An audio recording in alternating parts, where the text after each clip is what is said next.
With Mr. Review, we spring into action with breaking reviews. Hello, friends, it's Mr. Review, and we've been looking at Congress. You know, the legislative branch, the branch that's supposed to write our laws. And we've looked at a number of constitutional, enumerated, and informal functions, powers, and structures. Today we're looking at congressional behavior. Oh, and we know how those ideological divisions affect behavior. The Democrats and the Republicans, party loyalty, block voting. Most likely, Democrats all vote together, and most likely, all Republicans vote together.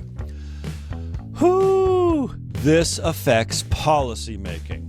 Oh, you know what else affects policymaking? This thing called gerrymandering. Gerrymandering. Well, you know, every 10 years, the Congress has to determine what the population is, the census, so as to determine the equal representation based on population in the House of Representatives. So constitutionally, we are obligated to 1, 2, 3, count up the American people and determine how many representatives California gets this next 10 years versus how many representatives Idaho gets this year, all determined by population. Well, this means then they have to redraw the districts, the congressional districts in each state, so it equals the total number of its representatives. For instance, in Illinois, my state, 1 year we might have 19 representatives, and then the next 10 years, because of the census, we lose one. We only have 18 representatives. Have to redraw the grid, so Illinois only has 18 districts. Reapportionment is determining how many representatives each state receives. Redistricting is the act of redrawing those lines. But friends, those lines are drawn in many ways to advantage one party. They're drawn in a very funny way to predict outcomes rather than merely to offer potential outcomes. The majority party in each state who draws the district lines, in many cases, gerrymander those lines. This means they draw the lines to their own advantage. This increases partisanship because it means those districts are less competitive. If I've drawn the line to include a majority from one party over another, then it doesn't matter who my opponent is. The person of that party is going to win.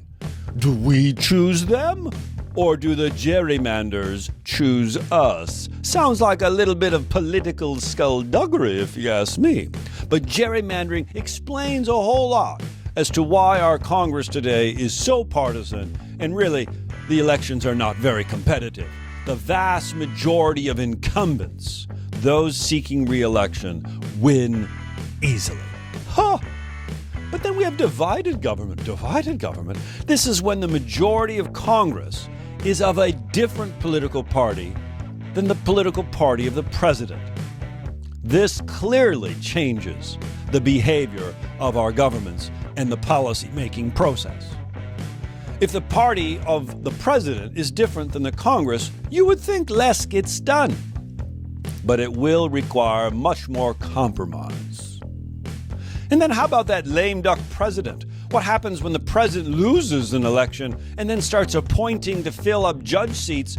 Congress, the Senate, as it approves those appointments, might say, we're going to take our time. We're not going to approve those appointments. Oh, congressional behavior. Politics, politics, politics. Well, if you are a member of Congress, what determines how you vote? Political scientists tell us there are 3 primary roles. The trustee role is, I'm going to vote my conscience. Trust me to do what's in your interests.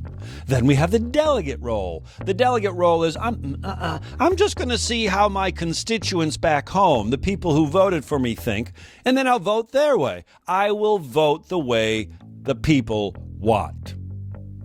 Then we have the partisan role. The partisan role is, how's my political party voting? I'm going to side with my political party. Arguably, the partisan role is what we see most often today.